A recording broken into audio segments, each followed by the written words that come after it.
Number 1. Saluki. The Saluki is perhaps the oldest known breed of domesticated dog.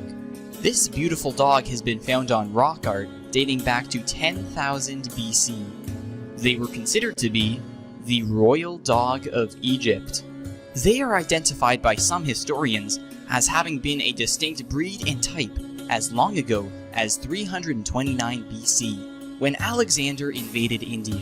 This breed also appears on the Egyptian tombs of 2100 BC and the Sumerian Empire of 7000 to 6000 BC. Having incredible speed, the Saluki was used by the Arabs primarily to track and bring down gazelle, the fastest of the antelopes. Salukis were first brought to Europe and America in 1840. Number 2. Afghan Hound. An extremely fast and active runner, this Afghan breed is a sight hound, which means it hunts by sight. Little is known for certain about its origin, but it is mentioned several times in Egyptian papyruses as well as pictured in the caves of northern Afghanistan more than 4,000 years ago. The breed was kept pure for centuries, and its exportation was always prohibited. It was in Afghanistan that the breed developed its long coat for protection from the cold at high altitudes. It was first brought to Europe in the 1920s by the officers of the East India Company. Pablo Picasso owned an Afghan hound named Kabul. His 1962 painting, Femme au Chien, features an Afghan hound which was sold for $10 million in 2012. Number 3. Xoloitzcuintli. Quintly.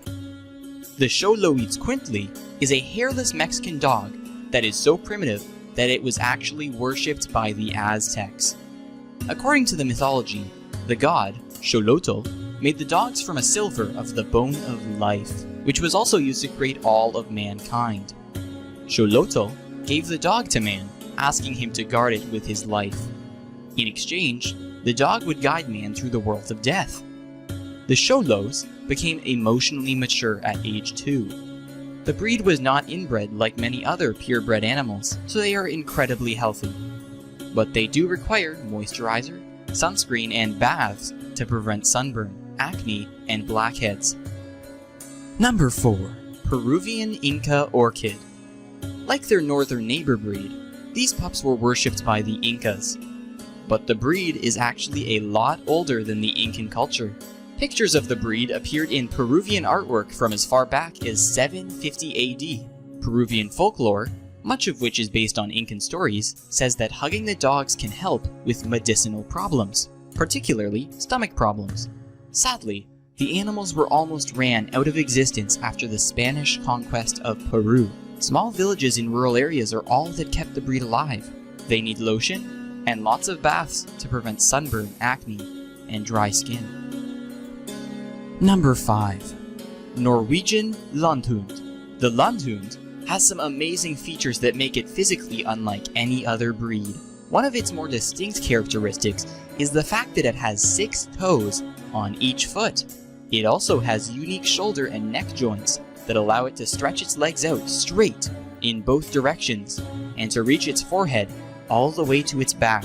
It can also close its ear canal at will to prevent dirt and water from getting in. The dogs were originally trained to hunt puffins all the way back in the 1600s, but after the practice died out, the breed almost went extinct. By the 1900s, the only small population survived in the small village of Mondstadt.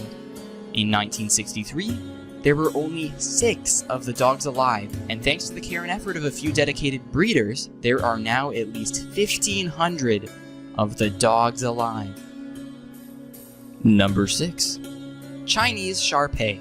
The Chinese Shar-Pei is thought to have originated in the area around the small village of Tai Li in Kwantung Province, and has existed for centuries in the southern provinces of China. Apparently since the Han Dynasty, which is said to exist in 200 BC. Statues bearing a strong resemblance to the Shar-Pei have been discovered and dated to this period. This breed has been seen in pictures on pottery dating back to 206 BCE. The Shar-Pei, like the Chow Chow, has a black-blue tongue. These are the only 2 breeds featuring this characteristic. Number 7. Catahoula Leopard Dog. These pups aren't just unique because they have a cool name. They also are amazing hunters and are even able to climb trees to chase prey. The dogs are believed to be one of the longest surviving breeds in all of North America and were prized by Native Americans for their amazing hunting abilities. The breed's name comes from the Catahoula Parish of Louisiana, where the breed originated. Number 8. Neapolitan Mastiff. Fans of the Harry Potter movies might recognize the massive mongrels as Hagrid's pet, Fang.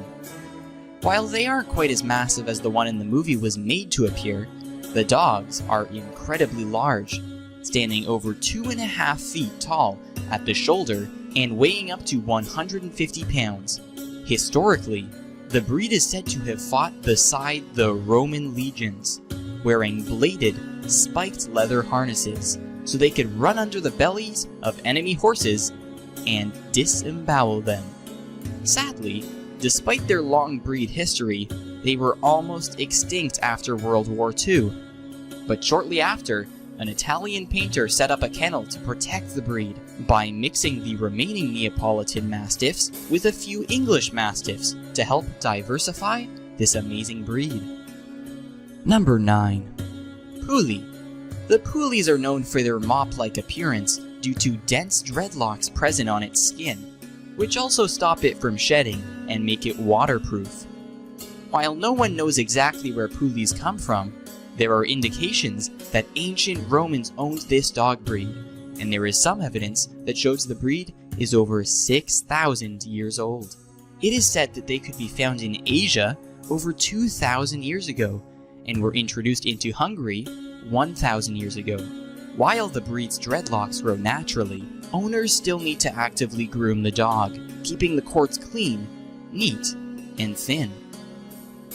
Number 10. Carolina Dog.